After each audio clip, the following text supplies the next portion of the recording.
long time dealing with their homeless programs, and he has come to speak to us. We have been dealing the last couple of months with the conversion of hotels and SROs into affordable housing. That is a combination of housing for the homeless and also housing for mainly low-income seniors in the neighborhood. And we'll see. What is Goddard Riverside doing now, and how can the community board be more involved? And it's good to see you here, Larry. Welcome. Thank you. Thank you, Louisa. Thank you, all the members who are here today. I guess I wanted to take a tiny step back and just frame things a bit. At first, again, my name is Larry Wood. I live here on the Upper West Side. I've been in my apartment on West 85th Street since 1978. Around the corner from Euclid Hall, which is the West Side Federation for Senior Housing, one of their first supported housing buildings between 85 and 86. And I've been at Goddard Riverside. I started in January of 87 with the SRO Law Project. So a good 10 first years at Goddard Riverside was specifically working with SRO tenants, and within that particular program, now I serve as Director of Advocacy and Organizing, so I've had the opportunity to work in all of our program, our cause areas. And just for people who might have been a little lost by what Robert was just discussing, about 10 years ago, 2009, 2010, the Manhattan Borough President's Office did a study on all the remaining SRO units, and not just buildings, units within all of the buildings on in Community Board 7, so between 59th Street and 110th Street. And that study, the person who did it found every single unit, including SRO units in the top of the Ansonia that the maids lived in to serve their luxury apartments down below. So it was really a broad sweep. And they found about 14,000 units of SRO housing scattered in hundreds of buildings, from small rooming houses to a handful of units in a huge luxury building to a complete building that was an SRO. It was an amazing study because it also had all these pie charts on how the buildings were utilized, which ones were preserved by nonprofits that supported housing. And working with SROs for many years, I hadn't seen anything as comprehensive and as detailed. And I've used it repeatedly with the Rent Guidelines Board and other instances to demonstrate a lot of information we've shared and come to learn about SROs, but didn't have the data to illustrate it all. So I was talking to Shelley Fine about a year ago, and he mentioned this study, and I said, oh, I have a copy of it. He said, oh, we've been looking for it. So I sent it to him, and I just shared it with Louisa, and it certainly would be great if it could be updated, and even a broader study about how many SROs are left in New York City. So in terms of Goddard, I wanted to call up our website because here's what I wanted to do in the next 15 to 20 minutes. Just talk really broadly about Goddard and its cause areas, and then specifically how we got into this arena of housing and homeless services and programs, what our vision is around that work, and then what Community Board 7 can do to help address a number of those kind of concerns and issues. So Larry, it's Max. Do you need me to put anything on the screen at this time? I have both the Word document and the website. Yeah, if we call up the website first, that would help. Sure. So I'm just going to talk really just broadly about Goddard. It has grown tremendously over the 33 years I've been there. I think we started, I had maybe 200 staff. We had just acquired Capitol Hall, which was an SRO on 87th Street. Became one of the first supported housing buildings in the city. So I want to go to our programs. You click on our programs and call up that page. So Goddard Riverside, all of our programs, we've now grown to 33 sites and close to 700 staff. And we don't see our programs as just services or programs to the community, but cause areas. So you'll see the names: preparing children for youth and success, enriching the lives of older adults, promoting behavioral health, supporting housing for all and fighting homelessness, If you're going to scroll down the screen, you can just see the list of the programs. So these are all programs, and you click on any of them and learn about details of the programs. You just keep scrolling down to the housing one. And then under here, specifically the tagline is fighting homelessness and supported housing for all. And what's listed here is our homeless outreach program, which is the Manhattan Outreach Consortium, because we also work in collaboration with some other nonprofits. Some of the residential housing we run, which is former SROs, and then the Law Project, which does homelessness prevention and housing preservation. Okay, you can close that down. We can go back to just a gallery of us. So I raise it though, and I mentioned that we see these as cause areas because we're constantly involved with advocacy and organizing work around issues affecting the lives of the people we serve in these program areas. So we know there's so many things that impinge upon the lives of the people we serve, with seniors, youth, homeless people, low-income tenants in the community. So we call it case to cause, looking at individual things affecting those men and women and children. Can a cause be made out of it? In terms of like college access issues. When I met with seniors, people don't like the size of their Social Security check. So what can you do to fight for a better COLA increase? Is our national coalitions working on Social Security? So, in each of these areas, we look for collective action we can take with the people we're serving to improve their lives and improve the community. And it was the same when we got into the arena of housing and homeless issues.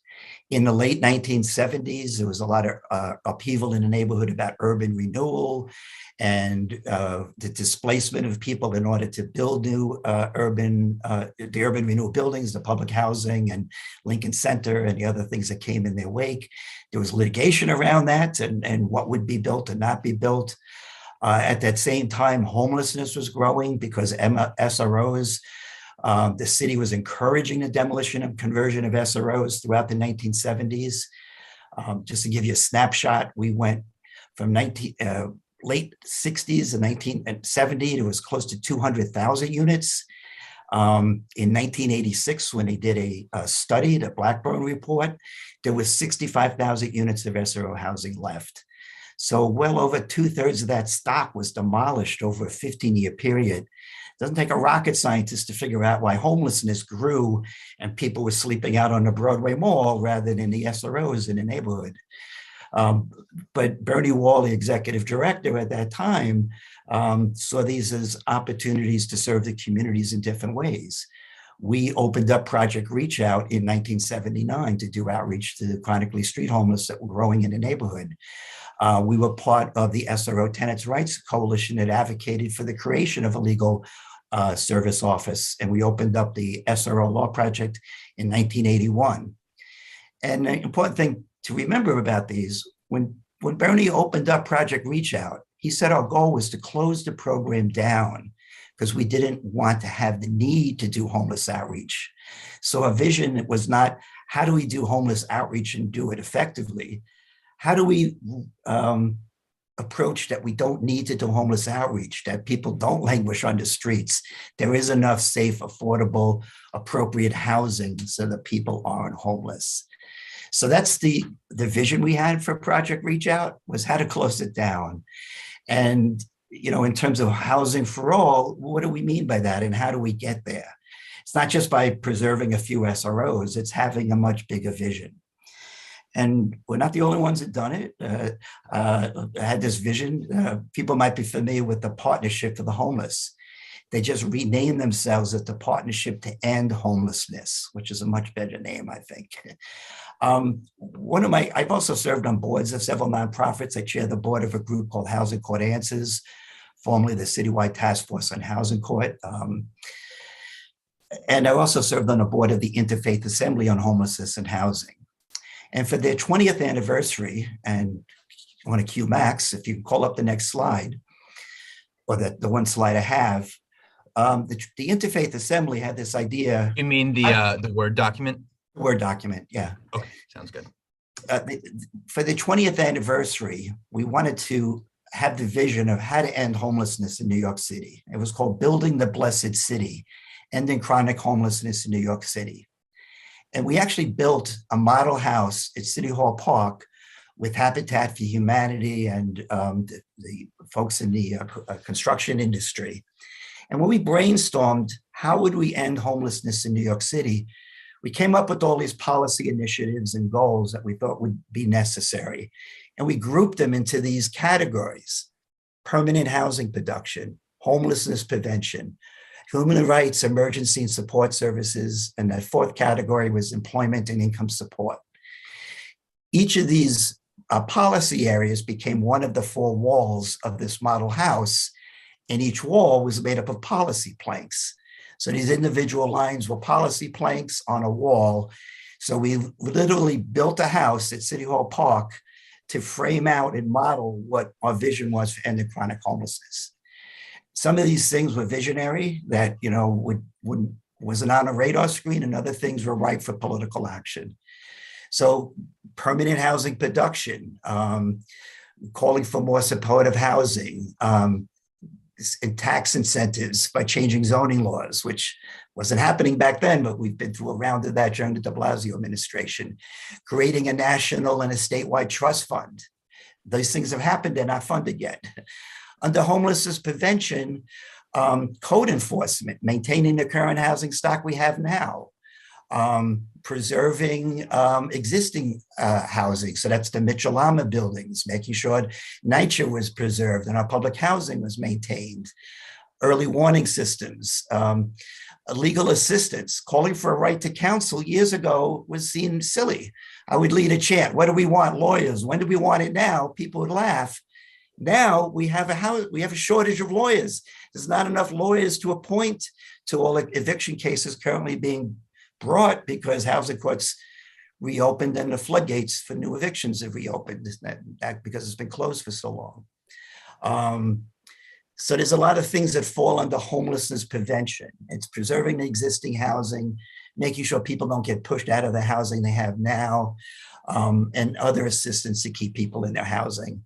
And then having a safe, dignified shelter system that worked, and safe havens and other appropriate stepping stones for people to get out of the shelters and back into permanent housing.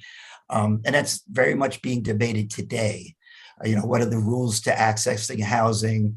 Some of the issues now about sweeping the encampment sweeps. Does that help or hurt homeless outreach? Kicking people out of the subways. These are all issues we're grappling with right now, and are they going to hurt or hinder our outreach efforts? And it's very much being debated. And then under employment and income support, you don't see them as housing connected specifically, but housing subsidy programs, access to food stamps, raising the minimum wage. These are all just going to help people with, be able to afford their housing they're in. So this is a way I think you can help frame your thinking about how are we going to end chronic homelessness and address affordable housing here in New York City. And ultimately, it's not just the city by itself. We need state and federal partners in order to really tackle these issues, because they now become national issues, homelessness and affordable housing. It's not unique to New York City. And I know when I started this work way back then, I remember Koch used to say, you can't afford to live below 96th Street, move. You can't afford anywhere in New York City, and let alone affordable places across the country. So that's the broadest framing, and we can close that now. Just wanted to give you that the bigger picture. Flash forward to 2022. On a national scene, the National Low-Income Housing Coalition, the National Alliance to End Homelessness, they've been doing a lot of the work around trying to make sure, as well as others, as just the two that we've been working with, but to get money in to Build It Back Better, which didn't happen, but the other federal legislation and the federal budgets. There's groups out there championing for funding for housing production, to preserve existing housing, and for housing vouchers so people can afford to go out and rent out in the market there. And there's lots of other, related issues. On a state level, we're doing a lot of work with the New York Housing Conference and the Housing Justice for All Coalition campaign. They've been doing work around rent relief, averting evictions, expanding right to counsel. Honda, the Housing Our Neighbors with Dignity Act, coming up with state funding to acquire, preserve hotels and rooming houses. Let me see, I'm just going to my list here. So there's statewide partners focusing on the state budget and state legislation that would address all of these issues I just spoke about: housing production, housing preservation, homelessness prevention, and then the shelter system and homeless outreach efforts. And there's quite a number of them. Again, we do a lot of our work is on a local level, is with ANHD, the Association of Neighborhood Housing Developers, the Supportive Housing Network of New York. But then there's a bunch of small coalitions that are doing work specific to the Department of Buildings. There was a coalition called Stand for Tenant Safety that passed 10 bills, some of them, most of them sponsored by Helen Rosenthal over her term when she was our city council member. And that all had to do with oversight of construction and renovation work in occupied buildings. A lot of landlords used it as an opportunity to harass existing long-term tenants out. So making sure there was a tenant safety plan in place, there were mechanisms to enforce the tenant safety plan. So the Office of the the Tenant Advocate was created in the Department of Buildings, and they have that particular job. So we did a lot of work with Stand for Tenant Safety. There was another coalition against harassment, and a new requirement that's been established in certain pilot districts that requires a landlord getting a certificate of non-harassment in order to get construction permits. It's something that has existed for SROs for decades, been expanded for apartments. There's a new coalition called the Coalition to End Warehousing. They're actually having a town hall meeting soon. Legislation sponsored by Assembly Member Linda Rosenthal, and on a local level, Gail Brewer is introducing legislation on the City Council. And what do we mean by warehousing? It's keeping apartments off the market. For the purpose of chopping them up to get to deregulate them, or combining apartments, because you can no longer deregulate apartments. The vacancy decontrol that was repealed when the rent laws were strengthened back in 2019. So now we've seen this increase in warehousing and holding the apartments off the market. So there's a whole new coalition addressing that phenomenon that God has been part of. There's a lot of work, obviously with our public housing tenants in the community.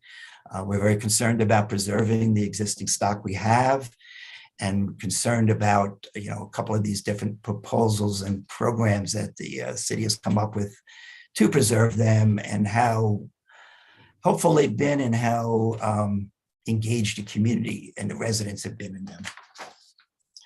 So anyway, I'm kind of giving you a broad picture. Just specifically some projects that Goddard is working on. We already announced 235 West 107th Street was an SRO. We acquired, signed a contract to purchase almost a year ago at this point. We're very close to finalizing everything, and we will be coming back to the community board maybe in another meeting or two to give a full report on that and the status of it and how many units and the support services. Not all the details are finalized, so I don't want to share information and then backtrack on it. And we also developing a new safe haven over on East 91st Street, 91st in York, not too far from Gracie Mansion. And we're going to be the future tenant in that building. It's a private developer is constructing the building that will become the safe haven. So we are going to sign a lease and become the tenant in the building, and we'll sign a contract with the city to run the safe haven program. We'd like to get out and share the information about our projects as early as possible to really engage the community when we go out and look at new SROs. Sometimes we'll knock on the neighbors' doors and talk to the block association, do some quiet inquiries first. It's just part of us being transparent and engaging and building relations with the community. but not every single SRO. And a lot of developers will only announce it after when it's ready to open. And there's no requirement, for private transactions. The Fortune Society purchased, the hotel on 97th Street. It was a private transaction. Wishfish or Goddard or any of us acquiring these buildings, generally the folks aren't announcing it ahead of time. But just to be clear, we've been out there for decades calling for the preservation of all of these SROs for decades. So if you want to know which SRO is next, any of them could be next, because we're actually interested in looking at any of them, and other nonprofits are as well. So if there's an SRO in your block and the owner is inclined to maybe sell it or might be interested, there's probably a nonprofit would be interested in looking at it if they could compete.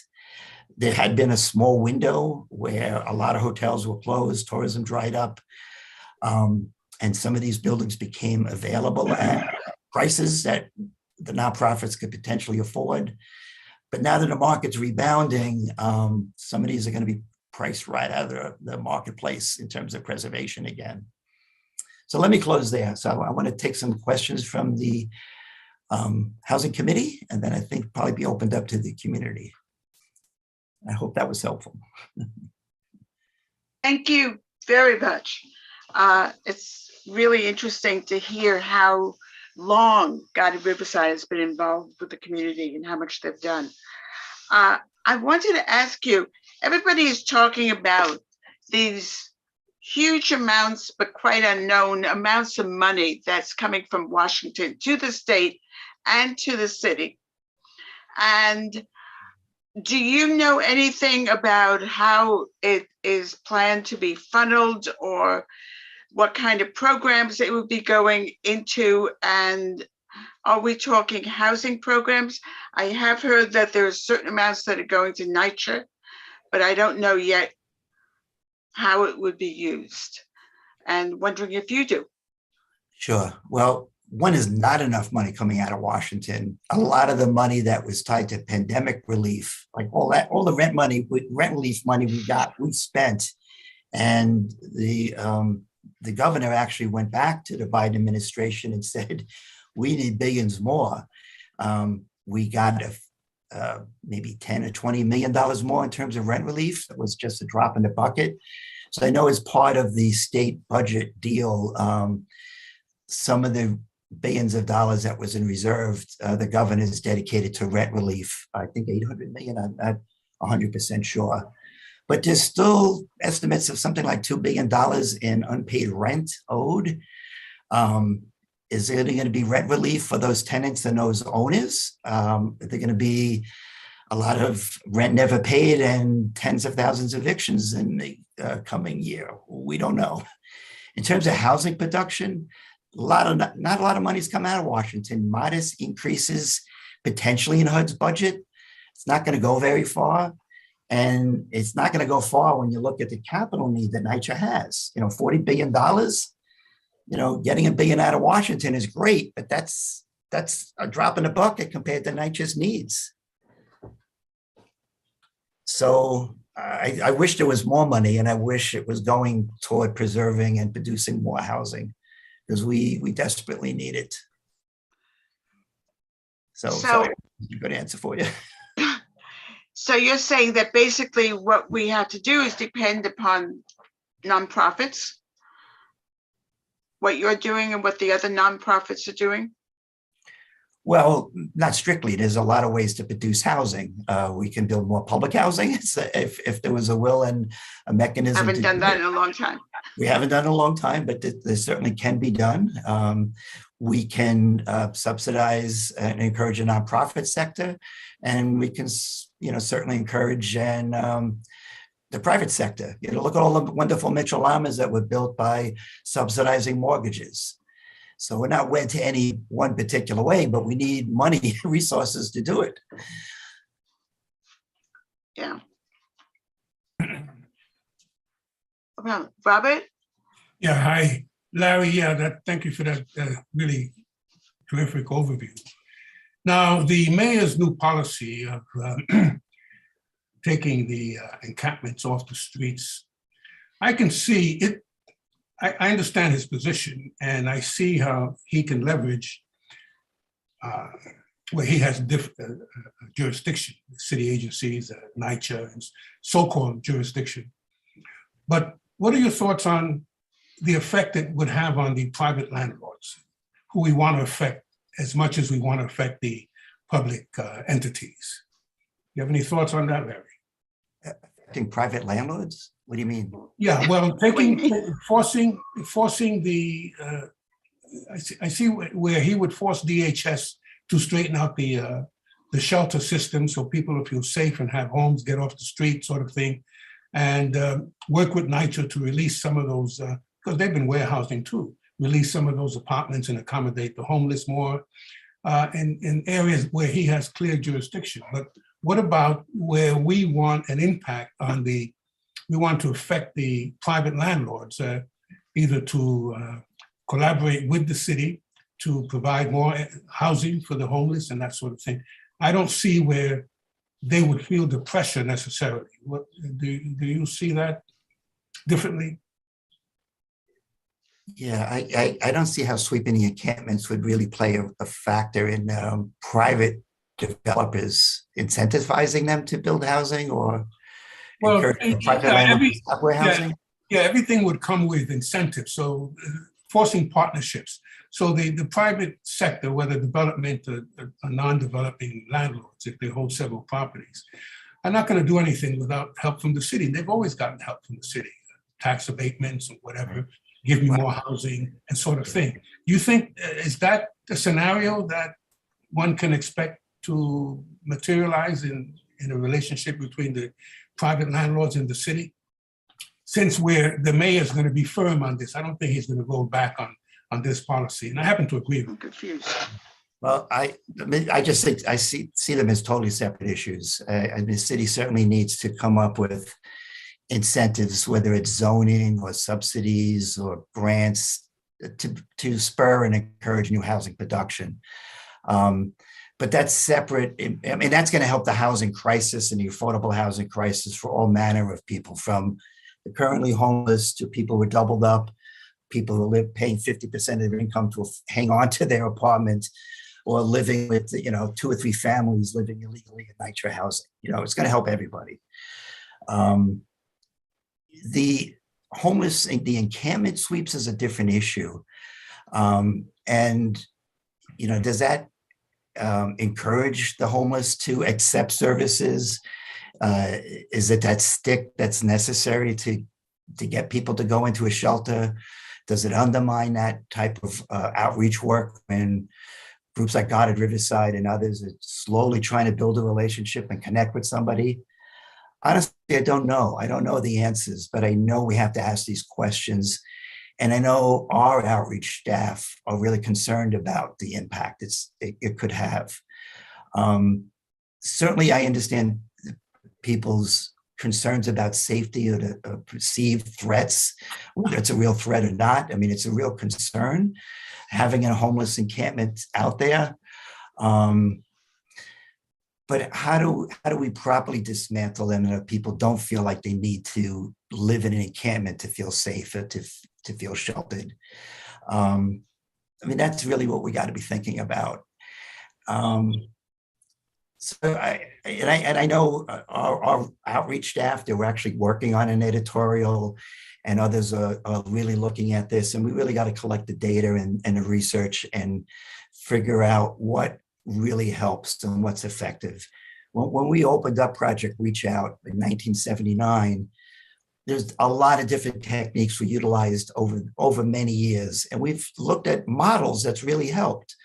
And what has helped is the housing first model to really graduate people quickly into housing. And if you just think about it, if you're out there on the streets and you're paranoid or you're upset, would you feel more welcomed to have your own unit, to have your own SRO bed, or would you rather be in a congregate shelter or in a cot in an armory with hundreds of other people? I mean, I would prefer my own room. That's going to be much more of an incentive for me to accept some help. So that's what we learned, housing first as a model and helping folks stabilize and get the mental health treatment or the drug treatment or the job support, whatever it is they need to stabilize themselves and to stay housed. So we know what works and what it takes to get somebody back in a house and integrated back into our community. And we have tons of success stories we can share. But we are concerned about making shelters very hard to access, making life so miserable that you're just chasing people around and sweeping them out of one place and they end up somewhere else. There was a lot of dismantling of encampments when the Democratic Convention was in New York City many years ago. It didn't end homelessness. It just put it out of the public's eyes for a short period of time. So that's a long-winded answer to a confusing question. So let's take the next one. Okay. Mark Dillon. Thanks. And hey, Larry, Sorry. good to see you. And I'm concerned for Peter Arnson's new fashion accessory on his left arm there. So I was wondering, and I apologize for joining late because I was coming for another meeting. I'd be curious about your thoughts about, I know there's a lot of well-founded skepticism and concern about privatizing NYCHA issues. I'm wondering if you have a thought or two about the public land trust idea and its prospects relative to that $40 billion number that you were accurately quoting. Do you have any thoughts on that? I'm curious where you've been around this block an awful lot of times. Yeah, my thought is to listen to the tenants. I think it's vital that NYCHA residents really be involved in the whole process of setting it up, understanding it, and see if it makes sense as a model for going forth. I think too much is just thrown at NYCHA residents, whether it's the RAD conversions has been underway in many buildings. Some apparently have gone well, some have been disastrous in how they've been executed. But the residents aren't given much of a choice. They want habitable, safe, renovated units. And I'm sure many are open to different ways of getting there, but they need to be part of the process. So I heard about the blueprint. I saw lots of reviews, PowerPoints about it, but I just don't know enough myself. And I just think it's so critical that the residents, along with the experts, folks from Community Service Society and others who can really help understand, help everybody understand it and then see what makes sense for moving forward. Thank you. Peter? Sure. Thank you, Larry. I'm not a part of the committee, so I'm being granted a privilege. Thank you very much, Louisa. I had a number of questions, but one of them is about SROs, particularly ones where the habitability or the conversion is stopped because there was no ability to certify no harassment. Does that give you a chance to take buildings over? Is there anything that the committee, the community board, or the legislators could be doing to make that easier to take those buildings away or to get them at a lower price for local nonprofits to use? That's a good question, Peter. I referred to it earlier. In the case of SROs, in order to get an alteration permit to change a certificate of occupancy, there's been a requirement since the 1980s that a landlord first apply and get a certificate of non-harassment, a CONH. It's been somewhat helpful. For SROs, it's a 3-year look-back period. So then the penalty is you can't get any conversion permits for 3 years. So in some cases, landlords cleaned up their act. I'm thinking of the old Commander building on 74th Street. I think it's called, I forgot the new name of it. But the owner was awful, had a terrible super in there, really was emptying out the building, and then applied for permits to make a number of conversions and legalized rooms that had been combined. And when all the tenant testimony came out, they were denied their permits. They cleaned up their acts. They went into each tenant. They renovated their rooms. They gave AC her bulletin board on the ground floors for her tenant notices and everything. And life was great for 3 years, so they could get their permit. That was really rare. A lot of times the owner could just wait out 3 years and apply again, because you don't look back beyond the 3 years. So you had a horrific campaign that emptied 3/4 of the building, and then you clean up your act for 3 years and treat everybody nice. You have a 3/4 empty building, and then you can get your permits. It might serve to depress the selling price a little bit if an owner if there's no certificate of, you don't have the ability to get a certificate of harassment because it was denied. An owner would say, I'm not going to buy a building I can't do anything with. I can't change it. So, but I don't know if that would bring the price down that much to make it feasible for a nonprofit to acquire. I know that was your question. Yeah, that's okay. I'll circle back with some other questions. Let somebody else ask questions. Thanks. Okay. Are there any other? Roberta, Louisa, may I make a comment on what Larry just said? Mm-hmm. Sure. And full disclosure, Larry, I'm a broker. And one of the interesting things about the certificate of non-harassment, especially during the late 2000s, where we had that debacle and properties were moving very quickly, certainly the limestones and the brownstones, Harlem, and that were SROs, okay?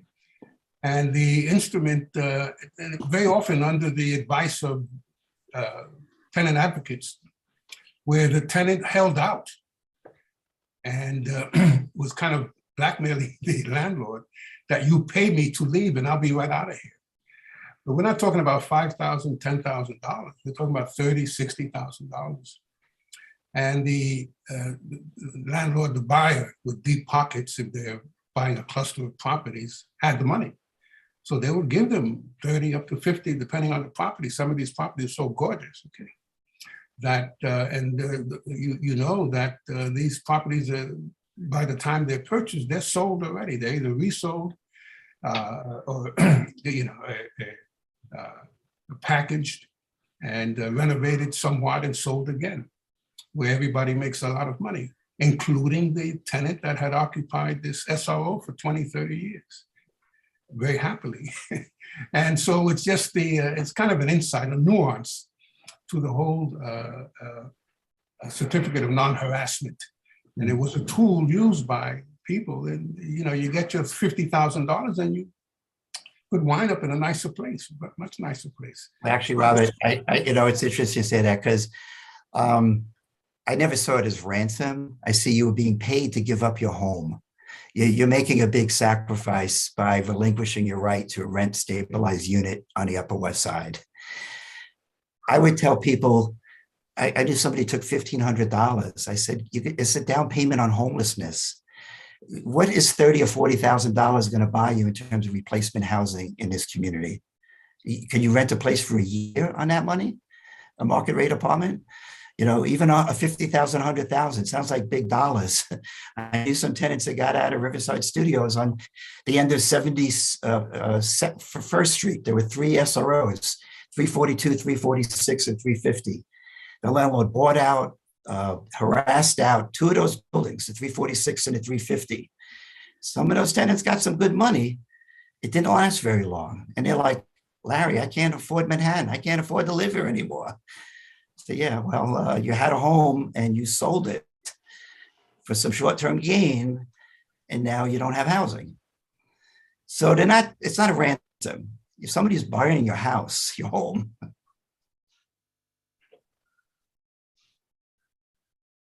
Yeah. Ethel? You're muted, Ethel. Ethel, you're muted. You're still muted. Ethel? I'm here. I just unmuted. Okay, Larry, it's very good to see you.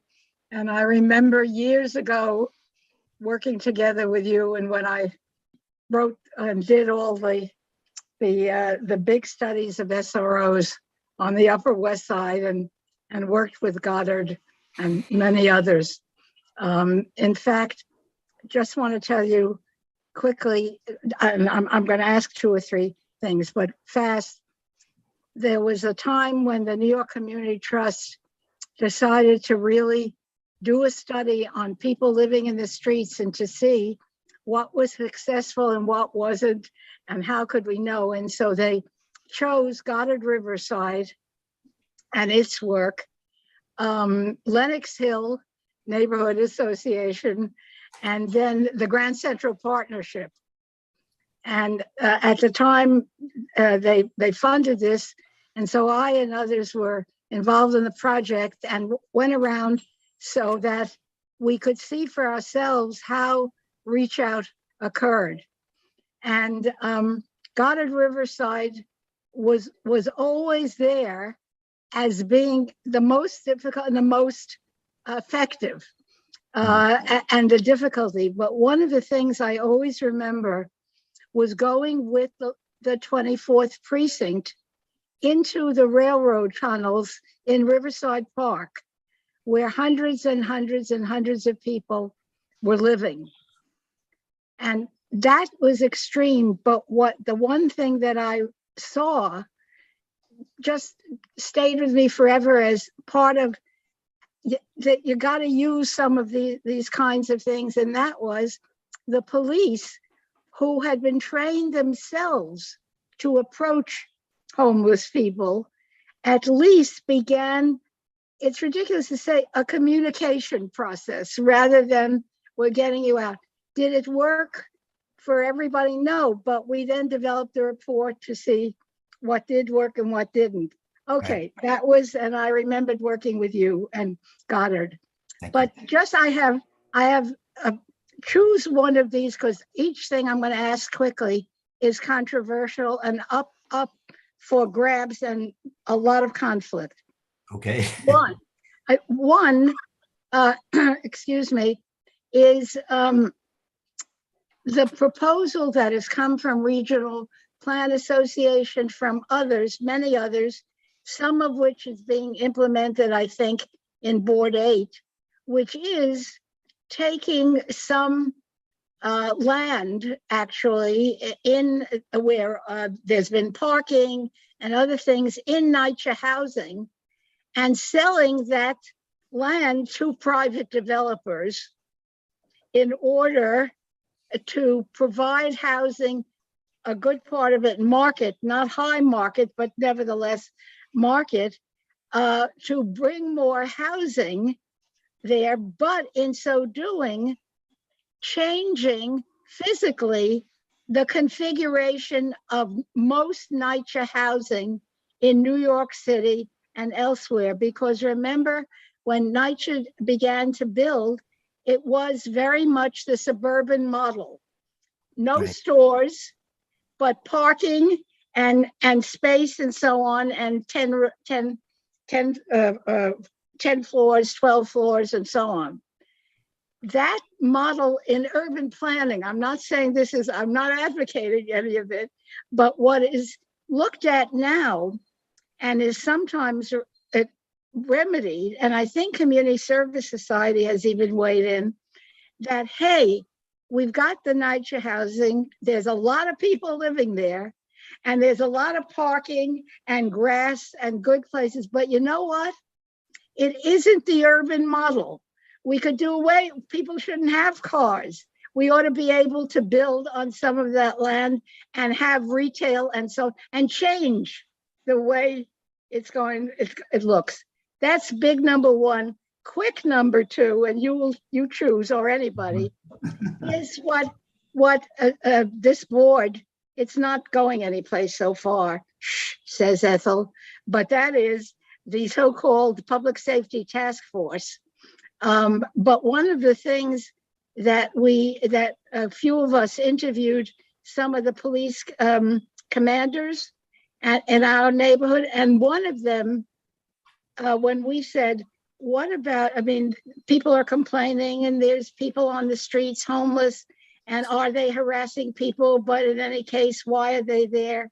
And some are in trouble, and the police say, we can't arrest, we don't want to arrest, but we also have no jurisdiction. And the last thing, everyone said Goddard Riverside lost the funding.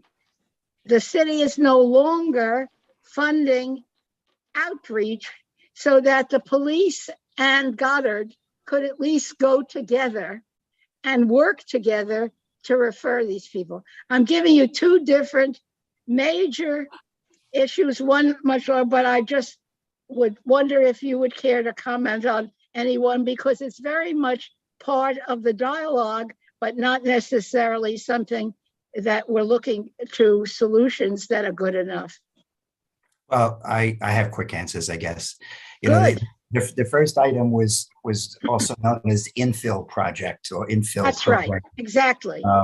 And I think when it first came out, the idea was to for luxury housing to be built to raise money. Yeah, but that got modified. Yeah, I'm sorry.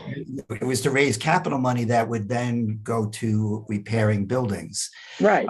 It was not embraced. There was a lot of pushback because a lot of people rightly said that would also not just lose space and parking, but people saw it as furthering gentrification. It was modified, and there was some acceptance to the idea of potentially building senior housing, with the idea that seniors, and many seniors have aged in place, a lot of NYCHA buildings are naturally occurring retirement communities, they're NORCs. And they'd like to downsize seniors into smaller units, but they don't want to lose their neighborhood and their ties to the local church or synagogue, etc. So the idea of building senior housing that the senior can move across the street and still be part of the community and freeing it up to a family seemed more politically acceptable, but I don't know where that stands in terms of administration currently. The public safety related issues, Goddard didn't lose funding. We still are funded to do homeless outreach, and the city's trying to create additional safe havens as an avenue to get somebody off the street into transitional housing on their way to permanent housing.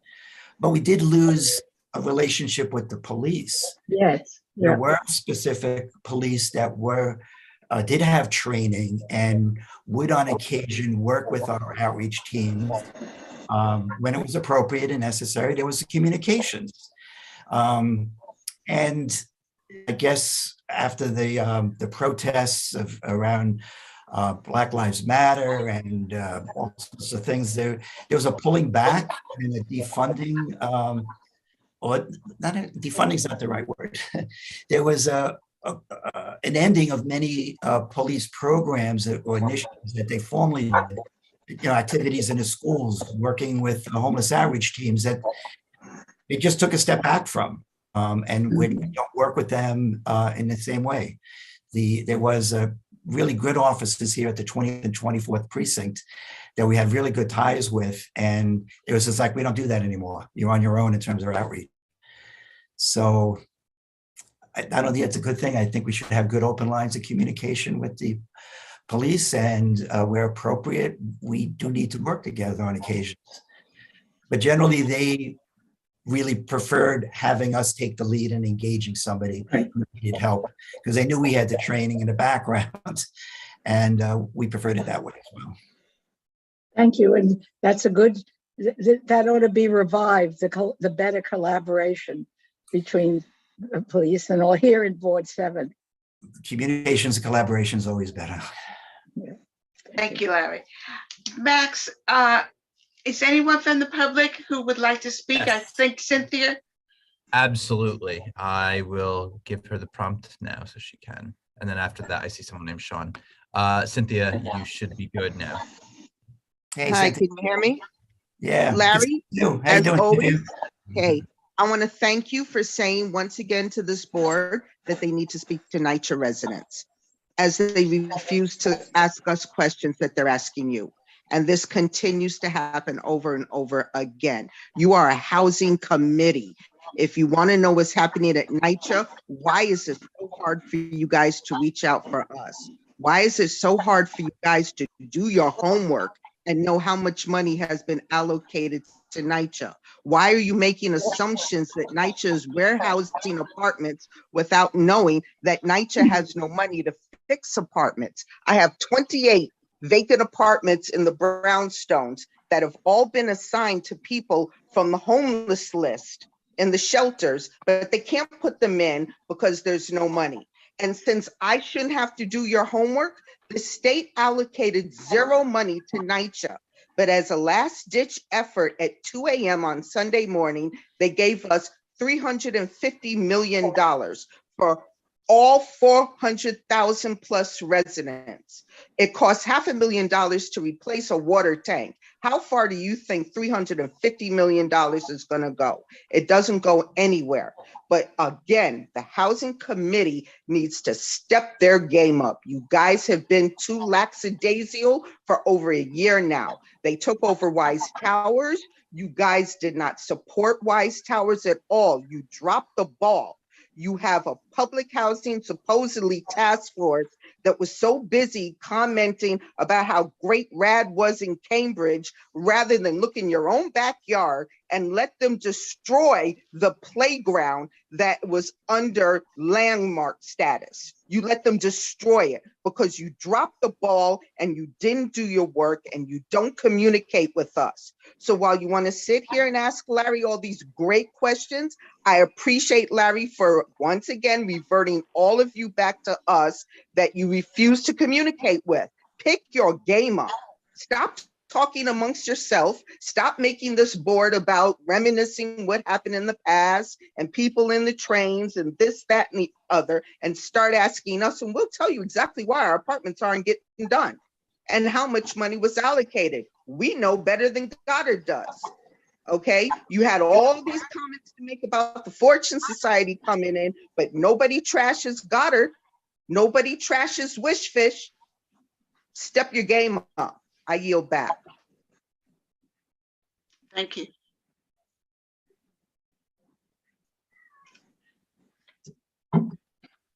I'd like Cynthia's view on what I had referred to, what was being, 2 points that were being discussed. Not the first one, when I used the term warehousing, warehousing equals neglect. So that's an accusation of NYCHA. So when they warehouse, the apartments are totally neglected, and that becomes the excuse for not releasing the apartments, which of course is false and a lie. It's just sheer neglect, but at the service of warehousing apartments. Cynthia, I wonder what your thought is, because when Larry was discussing the infill with the focus on senior housing, one of the issues that we looked at back then was the downsizing. So we have a great number of senior citizens throughout the entire NYCHA system that raised their families. They had 3 bedrooms, they had 5, 6 kids, your people in the apartments, parents and children and so on. Children grow up and leave, and they're in their apartments with all of their belongings, generations of personal belongings and emotional attachments to the apartments. People who would not move from a 3-bedroom to a studio or a 1-bedroom and cannot be coerced to do so. What is your first, as a NYCHA leader, Cynthia, what is your experience with the occupant, that the senior citizen that's left alone in a rather large apartment? And it's not just there, we have it in Mitchell-Lama, and it's a serious issue where apartment cannot be released because the occupants have been there 30, 40 years, 50 years. And you First of all, I can tell you, first of all, we're not Mitchell-Lama, we're NYCHA. No, Second of all, yeah, no, it's not the same. It's No, it's not. housing. Second of all, Mhm. okay, you don't get downsized under the infill plan. You get downsized under RAD and PACT. Again, do your homework. Know what group goes to what problem. You guys are grasping at straws. It's RAD and it's PACT that does downsizing. It's called right sizing, actually. And they can only do it once there is a person left in, let's say, a 3 or 4 bedroom apartment where their kids have grown up and moved away. These are public housing units that could be used to house a family that's currently in a shelter with children. So right sizing means that a senior, regardless how many memories you have in there, if your children are now off the lease because they have grown up and moved out, then that only entitles you to a 1-bedroom apartment. Nowhere in anyone's lease does it say you get to stay there because of memories. So Well, that's why. You're making my point. So I was wondering your personal insight, because it's right sizing. Thanks for the correct term, but that's an issue that it's a policy issue. But Yes, it's quite a difficult but it's one. always been a policy issue. It's just CB7 doesn't know it because CB7 doesn't do their homework. CB7 doesn't communicate with us. This has always been an issue. Well, I'm talking about sorry guys, this is Max. Actually, I just got to jump in. We do need to be a little respectful of Mr. Wood's time. So, and there are a few other members of the public. We can certainly continue this discussion later or offline, but we do got to go to Sean, and I believe there's also revert back to some panelists too. But we do have to quick move to Sean as well. Thank you, Cynthia. Thank you. Thank you, Max. Yeah, thank you, Cynthia. Sean, I've just given you permission to talk as well.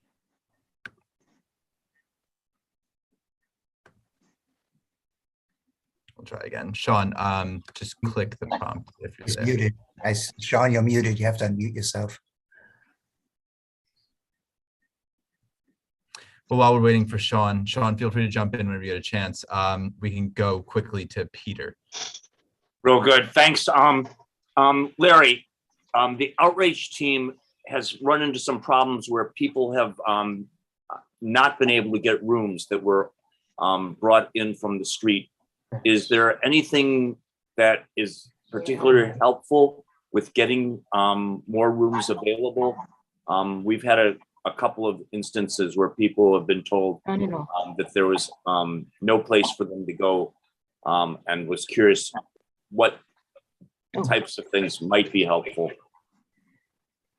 Well, it's just a bottleneck. You know, we need to graduate people out of the different transitional housing, safe haven, or stabilization beds into permanent housing. The whole system's backed up. We referred to it a little earlier, but there's like a 10% vacancy rate in supported housing buildings because there's not enough staff. The city doesn't have enough staff to approve the final placements. There's a smaller staff than they used to be in place when we had a fraction of the supported housing buildings out there. So until we get that bottleneck resolved and fill up those vacant units in supported housing as quickly as possible, then we have more safe haven units and stabilization beds to offer folks. That's one of the things that kind of surprised me about the sweeps of the encampments. It made it sound like there were empty stabilization beds and units out there, and there's very little. So I think only 5 people took up the city on their encampment being broken up. They asked, as I said, I'm willing to accept a placement. But the truth be told, there just is not enough places currently for everybody, except to bring them to the larger congregate shelter, which is why many of them are out there in an encampment to begin with. So they need to create the enough of those safe haven units that is attractive for folks who won't go to the largest municipal shelters. Do you have access to the one that's on Amsterdam and 104th? Does that have any beds avaavailable? I don't know. I don't keep track of it personally. Urban Assembly, or no, Urban. Oh shoot, I'm blanking on the name right now. I just don't know. Okay, In terms of urban outreach teams. Thanks. We also work with some of the smaller faith-based shelters in the community, although a lot of them did close down during COVID. The Cathedral St. John had a small number of beds. A number of temples here on the west side had small 8 to 10 bed units, and they were very helpful, for some of our outreach efforts. Thanks. We're gonna quick go to Sean. I saw he was able to put his hand up a second ago. Sean, go ahead. Thank you. Hi, can you guys hear me? Yep. Yeah. Okay, sorry about that before. The reason I'm contacting everyone is, and I hope this is the correct platform to use. Forgive me if it's not. I live with my family on West End Avenue. Our apartment overlooks West 94th Street between Riverside and West End Avenue. And we have 2 SROs. We have something that's called an apartment hotel, and we have 1 shelter. It's a homeless shelter. And the reason I mention that is, and I live here on the 2nd floor, in case I didn't just say that. So we're very close to the sidewalk. There are quite a few issues, I believe, coming from maybe all of those locations regarding noise and other things. And I'm really not sure where to turn, because I've spoken to, I have a very open dialogue with the person that is in charge of the homeless shelter. One of the SROs I've spoken to a number of times in terms of their program director. The other SRO I've spoken to once or twice. The apartment hotel I have no connection to. I've tried, but they're not really findable online in order to get in touch with someone who's in charge. And this is generally in terms of trying to get a little more peace in the neighborhood, especially after hours. What are the specific problems? Well, regarding the homeless shelter, it's anything from people picking up and dropping off other people, creating a lot of noise, whether it's car stereo related or yelling, screaming, loud conversations on the sidewalk, people hanging out, graffiti, people drinking out on the sidewalk, people smoking out on the sidewalk, dumping of garbage. I mean, I have a list here. I don't want to read it all. So people, talking on the phone loudly. Just last night, it was 1 a.m, and I heard this woman's voice. Bear in mind that we had our windows closed, and I must have heard this woman for about 30 minutes. So I finally went outside, and I realized that this is a woman in the shelter talking at the top of her lungs on her phone, out essentially out at the window, pointed out onto the street. So I took a picture and I sent it to the director, the CEO, this morning. So things like this, when they happen, there's really not a lot that we can do other than kind of suffer through them. And this woman continued to talk loudly. This is just one example. Yes. So this is probably not the right venue, but I would but we will take note, and if you can contact Max, he can be helpful to you. And okay. the I other would love thing to is, be in touch with someone who could be when these problems helpful. occur, I would recommend you call 911, or you can. Oh, if you I have a long list of 911 calls, and I don't, So I know would you recommend- guys. Okay, Sean. So actually, this is Max. I'm the district district manager. manager here. You can go to our website and you can connect with us there, and I'll reach out personally after you make contact with us. I'll get in touch with you personally, and we can work to do this. All right, you'll find Max, an email thanks. address and a phone number on our website. And the address would be? You'll just have to Google Community Board 7 in Manhattan, and it'll be fairly implicit. Community Board 7. Okay. Yes. Okay. Thank you. Let me ask a question. Isn't this really dependent upon the organization that runs the shelter and the SRO? I'll try to answer. Yes and no. Well, yes and no is the answer, I guess. The fact is, the supported SROs that are out there, we're preserving a fraction of the SROs that have existed here on the Upper West Side. And I know a lot of people are like, well, good riddance. You know, SRO housing was seen as substandard housing. Many of the people didn't like the occupants as well.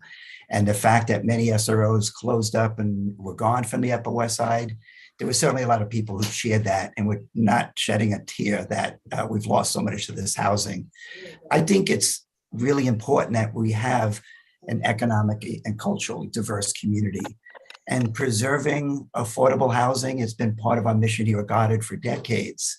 So whether it's SRO housing or the public housing or the Mitchell or the rent regulated stock, we've been out there championing the preservation of this housing. We also want housing well run. So having a responsible nonprofit manager building and working with the tenants is critical. When the SROs get used for transient purposes, whether it's a bunch of tourists or whether it's a shelter population where people come and go, they're not as tied to the community. They don't have their same relationship. In my mind, it's much better to have long-term permanent tenants because you can build a relationship and build ties to the community that are longer lasting. And if people are problematic, whether they live in luxury housing or low-income housing, you're dealing drugs, you're creating a nuisance.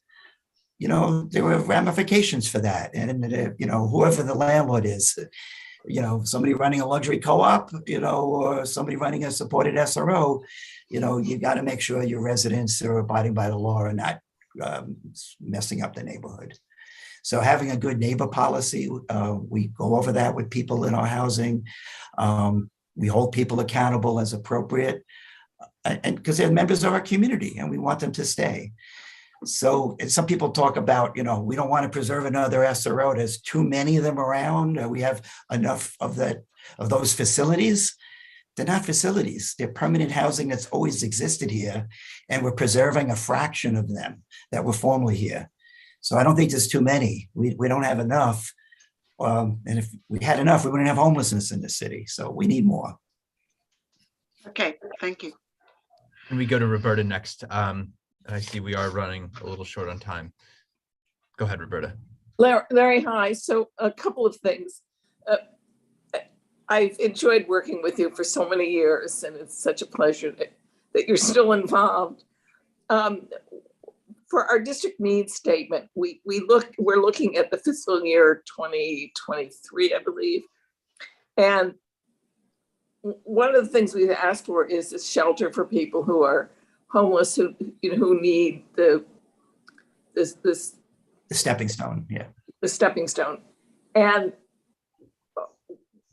when we got our information back from OMB and from the city council, we were told that if we want a specific shelter, it has to be. We can't just say we want a shelter for people who are formerly homeless. We have to give an organization. So is that something that Goddard Riverside would be interested in? Financing is always an issue. You mean if there was an opportunity to operate another safe haven on the Upper West Side? Exactly, right. We certainly would look at it. I mean, there were a lot of things go into our calculus as well in terms of siting exactly. And finance, right. And everything else. But yeah, we're interested in permanent housing. We're interested in safe havens as a model. We don't operate shelters. And there's a distinction. I know that, but safe. I just want to make it clear to the public out there, we're not looking to operate any shelters. We are supportive of the safe haven concept because it's transitional housing that doesn't have all the same rules and regulations that shelters operate under. And we realize they are effective tools for engaging the chronically street homeless, which is a different population than people who do turn to and utilize the broader shelter system.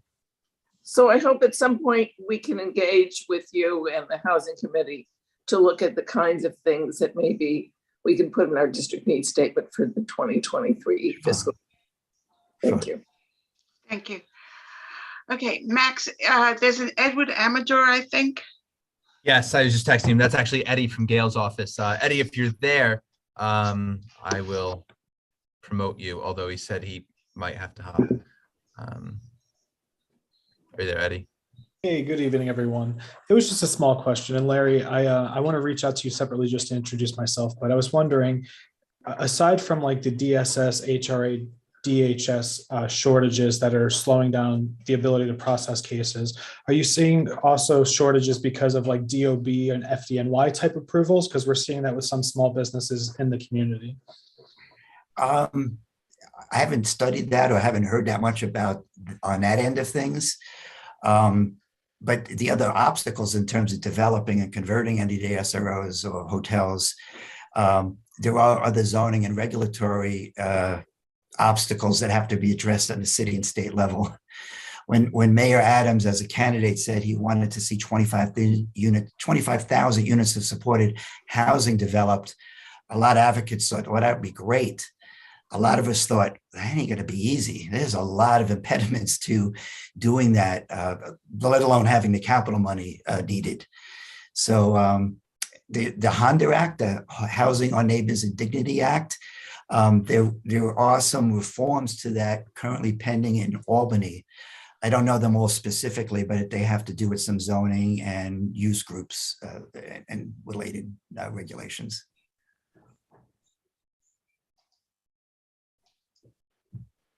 So helping on that front, working with our state legislators might help spur some more development down the road. Okay, before we end the meeting, could you just discuss a little exactly what the Honduran Act is? Sure. During the height of the pandemic, a lot of people who were in the congregate shelters were moved into hotels. Like the Lucerne on 79th Street, which made got a lot of attention in this community. And during that time, advocates started thinking about, well, how do we keep people in this housing rather than having them go back to congregate shelters? Many people learned, like the Lucerne is permanent rent stabilized SRO. There were permanent tenants who lived there in addition to the tourist trade that was going on in that building. When the tourist dried up, the owner obviously opened it up for use as a temporary shelter during the pandemic. But again, it got activists to think, well, how do we develop more supported housing? So the idea came and it became known as the Hondura Act. It passed on the state level, only a modest amount of funding, and a lot more funding is being poured into it as a result of this latest state budget agreement. But there's other things that need to happen in order to allow those conversions to proceed. Because it's not easy, converting a hotel that really was built for transient purposes without bathrooms and kitchens. It's not easy to convert into a residential building. Many of the existing SROs, you couldn't do less than 30-day rentals. They were meant for long-term residential housing as well as shorter-term rentals. So it's easier to convert an SRO that already has, a residential C of O into permanent housing and keep it as permanent housing rather than taking a hotel with strictly transient SRO, a transient C of O, and converting it into permanent residential housing. It's just very complicated. And I want to get into the nuances of it because I get lost myself. No, thank you. Does anyone have anything else they would like to ask or a statement they'd like to make? Oh, Just want to bounce back for a moment with Larry to the comment this young man made, and we did refer him, so the office is going to work with him. But there's always been an issue with the either installation of a functional community advisory board with supported housing programs, the best ones that would really push back. And that my sense as a member of the community board, and I had applied a few times for a few of them and near enough to me, but I've never gotten the sense that with respect to one of the charges of the community advisory board in these programs, that with respect to quality of life issues, that the community boards have been very effective in exercising their obligation to the community. So when the young man raises the question about noise and behavior and the whole thing, these are quality of life issues that, because you can never really identify exactly where that person lives. They live in an SRO, they live in a supportive housing program, they're on the street and they're carrying on. So what about this community advisory board issue, Larry? Yeah, I think they are very useful. We have had them set up when we had developed our housing. They don't always last. It really depends on what's happening. Sometimes there's a lot of interest early on, but if the program is running well and not creating an issue, people don't want to just meet just for the sake of meeting generally. But Larry, it's critical for communications. if I can add to that, as the former chair, when they work very well, but when they're, when the building is functioning well and the community is very involved, we haven't needed them. There have been a couple of places that were so bad. Helen Rosenthal, at one point, we had a community advisory council, and we were getting absolutely no information from the provider. And Helen disbanded it and went to the city to try and get a different operator of the program. Not everybody is God of Riverside. Not everybody is, wonderful. Sure. I know there was a community advisory board up at the 237 West 107, where there was a women's shelter for many years. And when it was really operating very well, very supportive, the women, the homeless women had good relations with the CAB and the people in the community. And you might recall the city decided to convert it to a men's shelter. The CAB apparently ended at the same time. And I know the West 107th Street Block Association was eager to reestablish it because they wanted to be able to figure out how to connect and communicate about that building. And that CAB only recently reformed again back in December and January. So I hope it's led to some communications up there. We were aware of it because we got the building, we had purchased a building next door, which we intend to preserve as permanent supported housing. And I mentioned early on, we're at that stage where we're going to be coming back to the community board for a full update on where that building stands and what its future will be. Thanks so much, Larry. So great.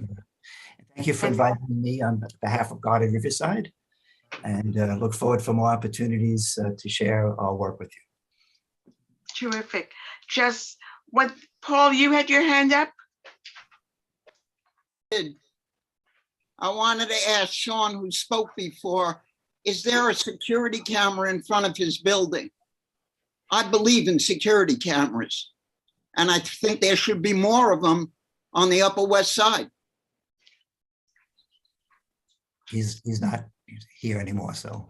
Yeah. Larry, I'm gonna recommend that you, when you, on West 107th, I was part of that CAB, and it was disbanded by DHS and by Help USA, which are not local operators. And it is much better when we've got local operators involved. And just having a CAB relieves so many things that could have, before they become long-term problems. And I would recommend that with the new building next to the church there on West 107th, that you think about starting a CAB with it, with the Block Association. The Block Association was able to find housing, or not housing, jobs for many of the women that were living there. And it was really disturbing when it was changed to men without any notification of the community. So yeah, like Roberta said, the CABs work really well in certain instances. So yeah, no, we fully intend. We've already been in touch with the president of Block Association. We actually had a Zoom meeting with the Block Association and the representative of the church maybe it was almost a year ago at this, 8 or 9 months ago. It was quite a long time ago. So they got the first heads up about what was being planned there. But we fully intend to communicate with the community and stay connected. It was great. Thank you, community, and they Larry. were very helpful to the residents of that building. Okay. Thank you very much, Larry, for coming. Thank you for sharing all your experience with us. I really appreciate it. And I know we'll be calling on you again. So Just go Thank to you, our Larry. website, www.goddard.org and learn more. Thanks. thank you. Thank you all.